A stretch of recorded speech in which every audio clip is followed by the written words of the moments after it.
माझं नाव श्रुती मारुलकर आहे। मी किशोर अकॅडमीमध्ये 12वीमध्ये शिकते। माझं बॅच आहे PCB। मला इथे येऊन 1 वर्ष झालं। मी इथं 11वीमध्ये ॲडमिशन घेतलेलं। इथले टीचर्स खूप चांगले आहेत। फॅकल्टी दरवेळी आमचे डाऊट सॉल्व करते। इथं 10 दिवसांमधून एकदा टेस्ट होती, त्यामुळे माझं जे टॉपिक वाईज नॉलेज आहे ते खूप इम्प्रूव्ह व्हायला लागलं आहे। मला माझे कुठं मिस्टेक्स व्हायला लागल्यात हे कळतात। टीचर्स पण इथले खूप सपोर्टिव्ह आहेत। ते आम्हाला कुठं चुकतं आहे, कुठं काय करायचं आहे ते पण सांगतात। इथलं सगळ्यात जास्त चांगलं आहे डाऊट सेशन।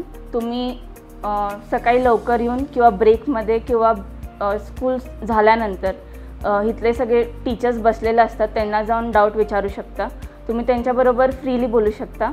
तुम्ही त्यांना काय पण सांगू शकता, तुमचे प्रॉब्लेम्स, तुमच्या अडचणी, ते तुम्हाला सगळे सॉल्व करून देण्याचे पूर्ण प्रयत्न करतात। मला असं वाटतं की मी पुढच्या वर्षी नीट देऊन डॉक्टर होईन, म्हणून ह्यासाठी सगळेजण खूप मला मोटिवेट करतात आणि नेहमी मला माझ्यामधनं जास्त जे बेस्ट देऊ शकते ते करायला मला एनकरेज